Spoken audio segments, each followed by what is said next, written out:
মানুষের চাইতে এক কাপ রং চা অনেক বেশি বিশ্বস্ত। কাপে ঢালার পর থেকে শেষ চুমুক পর্যন্ত সে একই রঙে থাকে। অন্তত ক্ষণে ক্ষণে মানুষের মতো নিজের রূপ বদলায় না। অকৃতজ্ঞ মানুষকে খুশি করা আর মরা গাছে পানি দেওয়া একই কথা। আপনি আপনার সর্বোচ্চ উজাড় করে দিলেও দিন শেষে তারা বলবে, তুমি আর এমন কি করেছো।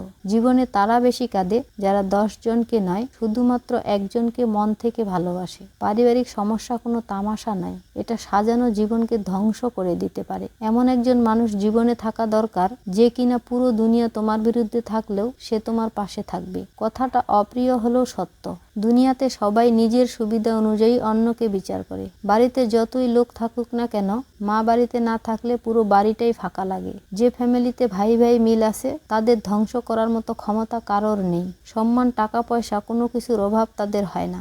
আমার সব থেকে বড় সমস্যা হলো, আমি সবই বুঝতে পারি, কিন্তু উচিত সময়ে উচিত কথাটা মুখের উপর বলে দিতে পারি না। প্রত্যেকটা শখের একটা মেয়াদ থাকে। সময় মতো শখ পূরণ না হলে পরে আর সেই শখ আনন্দ দেয় না। তো হ্যালো এভরিওয়ান, আসসালামু আলাইকুম। কেমন আছেন সবাই? আশা করছি যে যেখান থেকে আমার ভিডিওটি দেখতেছেন, আল্লাহর অশেষ রহমতে সবাই ভালোই আছেন। আলহামদুলিল্লাহ, আমরাও ভালো আছি। ভিডিও শুরুতে আমার প্রিয় আপু ভাইয়াদের কাছে একটা রিকোয়েস্ট, প্লিজ আপনারা ভিডিওটা না টেনে সম্পূর্ণ ভিডিও জুড়ে থাকবেন। হয়তোবা ভিডিওর কোনো অংশ আপনার কাজে অথবা ভালো লাগতেও পারে। তো আজকেও হাজির হয়েছি নতুন দিনে নতুন একটি ছোট্ট গ্রামীণ লাইফস্টাইল ব্লগ ভিডিও নিয়ে। আজকের ভিডিওতে আমার প্রিয় আপু ভাইয়াদের উদ্দেশ্যে আমি কিছু কথা বলতে চাই। যদিও কথাগুলো হয়তোবা অনেকের কাছে খারাপ লাগতে পারে, এজন্য আমি আগেই সরি বলে নিচ্ছি।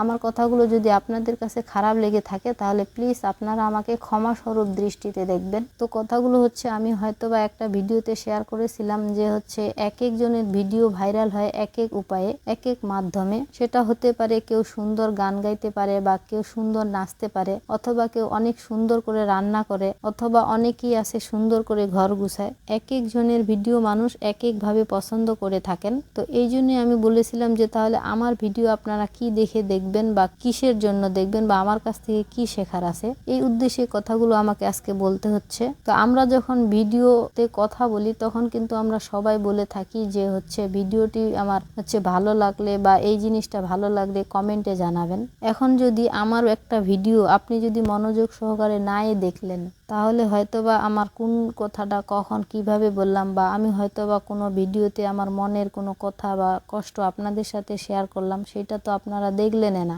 এই কথাটা বলার উদ্দেশ্য হচ্ছে, অনেক আপুরাই আমি বলতে শুনেছি যে অনেকেই হচ্ছে ভিডিওটা অন করে কেউ নামাজ পড়তে যাচ্ছে, কেউ আবার বাচ্চাকে পড়াইতে বসাচ্ছে। ভিডিওটা অন করছে ঠিকই, কিন্তু সাউন্ডটা হয়তোবা কমিয়ে রাখছে, এই সময় বাচ্চাকে পড়ায়। আবার কেউ ভিডিওটা অন করে কাজে ব্যস্ত, রান্না করতেছে। তো আমি যে ভিডিওর মধ্যে কি বকবক করলাম, সেটা যদি আপনি না শুনেন, তাহলে আপনি আমাকে কমেন্টেই বা কি লিখবেন, বা আমার কষ্টের কথাও তো আপনি বুঝতে পারলেন না, অথবা আমি কোনো প্রয়োজনীয় কথাও বলতে পারি, সেটাও আপনি শুনলেন না। তাহলে আমি যে আপনার একজন ভালো বন্ধু হলাম, তার বা কি উপকার হলো? হয়তোবা আমি কথাগুলো সুন্দর করে বুঝিয়ে বলতে পারতেছি না। আমি শুধু এতটুকুই জানি যে যখন আমরা একটা কথা বলি বা কোনো একটা কাজ দেখাই বা কোনো একটা জিনিস দেখাইলাম যে আমি আজকে এটা কিনছি, এখন একজন যদি ভিডিওটা নাই দেখলাম আমরা, তাহলে আমরা এই জিনিসটা সম্পর্কে তো জানতেই পারলাম না। এই জন্যই আমার হচ্ছে কথাগুলো বলা, যে আমি একটা জিনিস বা আমি আজকে আমার মনের কোনো কথা আপনাদের সাথে শেয়ার করলাম, কষ্টের কথা, সেটা আপনারা তো ভিডিওটা দেখলেন না, তাহলে আপনি বুঝবেন কিভাবে? আর আরেকটা কথা হচ্ছে যে ওয়াচ টাইমটা পূরণ হওয়ার বিষয়টা। যদিও আমরা ইউটিউবে অনেকে এসেছি কিন্তু ইনকাম করার জন্যই। অনেকে হয়তোবা বলে থাকে যে শখের বসে হচ্ছে চ্যানেলটা খুলছি, অনেককেই আমি এরকম কথা বলতে শুনছি। কিন্তু হ্যাঁ, আমি যেমন হচ্ছে আমি এখানে ইনকাম করার আশায় হচ্ছে চ্যানেল খুলছি, এরকম অনেক আপু ভাইয়ারাই আছে শুধুমাত্র ইনকাম করার জন্যই খুলছি, আমরা কোনো শখের বসে চ্যানেল খুলি নেই। তো এই ক্ষেত্রে হচ্ছে ওয়াচ টাইমটা পূরণ করাটা বড় বিষয়। কিন্তু আমি যেটা বুঝি যে ওয়াচ টাইম পূরণ করাটা তেমন একটা বিষয় না, কারণ হচ্ছে এখানে হচ্ছে একটা ভালোবাসা, এক একজনের সাথে এক একজনের যে একটা বন্ধুত্ব, আপনজন মানে আমরা মনে করি, সেটা যদি একজন আরেকজনের কষ্টটা নাই বুঝলাম, তাহলে কিভাবে আমি আপন হলাম? যেমন সব সময় তো আর হচ্ছে ওয়াচ টাইমের কথা চিন্তা করলে হবে না। কিছু সময় হচ্ছে কিছু কথা হচ্ছে আমাদের শেখার আছে। আমি হচ্ছে আপুদের ভিডিও দেখি, যাতে তাদের কাছ থেকে কিছু শিখতে পারি। জানি না আপনারা আমার ভিডিও থেকে কি শিখবেন, কিন্তু আমি চাচ্ছি যে আমার হচ্ছে আমার যত জীবনের কথা, সেগুলো আপনাদের সাথে তুলে ধরার। কিন্তু জানি না কতটুকু আপনাদেরকে বুঝাতে পারবো বা আপনারা আমাকে কতটুকু আপন মনে করবেন। আমি এতটুকুই বুঝাতে চাই আমার ভিডিওর মাধ্যমে যে আমি আমার জীবনের বাস্তবতাটাই আপনাদের সাথে তুলে ধরতে চাই। এতদিন সেই রকমভাবে কিছুই বলিনি, কিন্তু এখন একটু একটু করে আপনাদের সাথে শেয়ার করতে চাচ্ছি। তা আপনারা যদি আমাকে সাপোর্ট করেন তাহলে অবশ্যই আমি আমার বাকি সব জীবনের একটু একটু করে কথা আপনাদের সাথে শেয়ার করব। তো আমি তো সুন্দর করে বুঝিয়ে বলতে পারলাম না মনের কথাগুলো, জানি না আপনারা কতটুকু বুঝতে পারছেন। আপনারা যদি আমার কথাগুলো বুঝতে না পারেন এই জন্য হচ্ছে বা কষ্ট পেয়ে থাকেন, এই জন্য আমি আগেই বলছি সরি। আমার কথাগুলোতে যদি কোনো কষ্ট পেয়ে থাকেন তাহলে হচ্ছে আমাকে ক্ষমাস্বরূপ দৃষ্টিতে দেখবেন।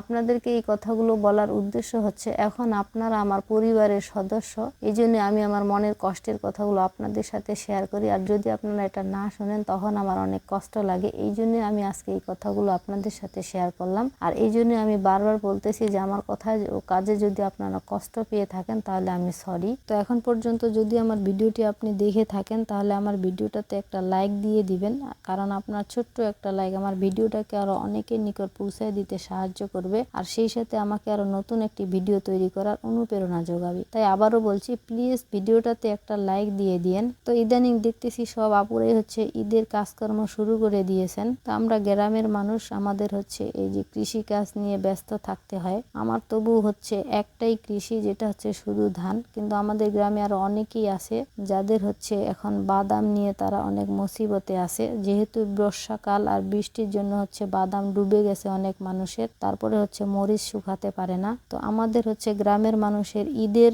উপলক্ষে তেমন ওই রকম কোনো কাজ নেই, অনেকেই হচ্ছে একটু একটু ধোয়া মোছা করে থাকে, কিন্তু আমি ছোটবেলার থেকে একটু ব্যতিক্রম, তো তাই হচ্ছে আমি ওই সব কাজ ঈদ উপলক্ষে করি না। কারণ আমি মনে করি আমার আজকে বিছানা চাদরটা ময়লা হয়েছে, আজকে আমি এটা ধুয়ে দিলাম, ঈদ উপলক্ষে ধুইতে হবে কেন? আমি ছোটবেলা থেকে একটু ব্যতিক্রমী, আমার কারোর সাথে হচ্ছে কোনো কথা বা কাজের মিল থাকে না কেন আমি জানি না। আমি মনে করি যে আজকে আমার এই একটা হচ্ছে মশলার পট ময়লা হয়েছে, আমি সাথে সাথে মশলার পটটা ধুয়ে নিলাম, বা এরকম ঘরের আরো অনেক জিনিস আছে যে এটা আজকে মোছার দরকার, এটা মুছলাম। তবে ঈদের জন্য এগুলো রেখে দিতে হবে কেন? আমি হচ্ছে এরকমই, আমি আমার মতো এক একজন এক একভাবে কাজ করে থাকি। তবে আমার মতো ব্যতিক্রমী যদি কোনো আপু থেকে থাকেন তাহলে অবশ্যই কমেন্টে জানাবেন। তবে আমি আমার ব্যতিক্রম জীবনের ছোট্ট একটা উদাহরণ আপনাদের সাথে শেয়ার করি। যখন আমি স্কুলে যেতাম তখন হচ্ছে আমি দেখছি অনেকের প্রিয় বান্ধবী থাকে, মানে একজন যদি আগে আসে তাহলে হচ্ছে আরেকজনের জন্য জায়গা রেখে দেয়, মানে ওই বেঞ্চে আর কাউকে বসতে দেয় না। তো আমি কি করতাম, ওই বেঞ্চে আমি বসতাম, আর যদি আমাকে বসতে মানা করতো তখন আমি ইচ্ছা করে ওই বেঞ্চে বসতাম, যে তোর যদি এতই প্রিয় বান্ধবী হয়ে থাকে তাহলে তুই পিছনের বেঞ্চে যা, ওর জন্য তুই ওইখানে বসবি, আমি এখানে বসতে চাচ্ছি এখানেই বসবো। আমি হচ্ছে এরকমই একটা ব্যতিক্রমী মেয়ে। তবে আপনারা যদি আমার মতো এরকম ব্যতিক্রমী হয়ে থাকেন কেউ, তাহলে আমাকে অবশ্যই কমেন্টে জানাবেন। তো আলহামদুলিল্লাহ ধানগুলো তো আল্লাহর রহমতে ভালোই ভালোই বেচতে পারছি। দাম যদিও কম, কিন্তু ধান তো আর নষ্ট হয়নি বৃষ্টিতে ভিজে, কিন্তু প্রতি রাতে হচ্ছে বৃষ্টি হয়েছে, দিনের বেলা তেমন একটা রোদ হয়নি, এই জন্য হচ্ছে খেরগুলো আমরা সুন্দর করে শুকাতে পারিনি। শুকাইছি ঠিকই, কিন্তু সুন্দর করে আর কি শুকাইতে পারিনি, অনেকটাই পচে গিয়েছে। তো অলরেডি আমরা হচ্ছে কিছু খের আগেই শুকিয়ে ফেলছি, আর আজকে কিছু খের শুকাতে দিচ্ছি, মানে ওইগুলোই আমি এখন উল্টাচ্ছি। তো খের শুকানোর ভিডিওটা আমি নিতে পারিনি আগের, তার কারণ হচ্ছে এদিকে অনেক লোক থাকে বাইরে, আর আমি এর আগেও হয়তো আপনাদের সাথে শেয়ার করেছি যে হচ্ছে আমার বাইরের ভিডিও শুট নিতে অনেক কষ্ট হয়, লজ্জা লাগে। যেহেতু আমার চ্যানেল এখনো গ্রো হয়নি, তাই হচ্ছে ক্যামেরা নিয়ে মানুষের সামনে ভিডিও করতে আমার অনেক লজ্জা লাগে। তারপরও হচ্ছে আজকে সকল লজ্জা ঝেড়ে ফেলে আজকের ভিডিওটা করেছি। তো আমার গ্রামীণ লাইফস্টাইল ব্লগ ভিডিও যদি আপনাদের কাছে ভালো লেগে থাকে তাহলে আমার চ্যানেলটা সাবস্ক্রাইব করে আমার এই ছোট্ট পরিবারের সদস্য হয়ে যেতে পারেন। আর আপনি যদি অলরেডি কাজটি করে থেকে থাকেন তাহলে আপনাকে জানাই অসংখ্য ধন্যবাদ। আজকে এখানেই বিদায় নিচ্ছি, পরবর্তী ভিডিও নিয়ে নাও আসতে পারি, কারণ নিঃশ্বাসের কোনো গ্যারেন্টি নেই। সবাই ভালো থাকবেন, সুস্থ থাকবেন, আর আমাদের জন্য দোয়া করবেন। আল্লাহ হাফেজ।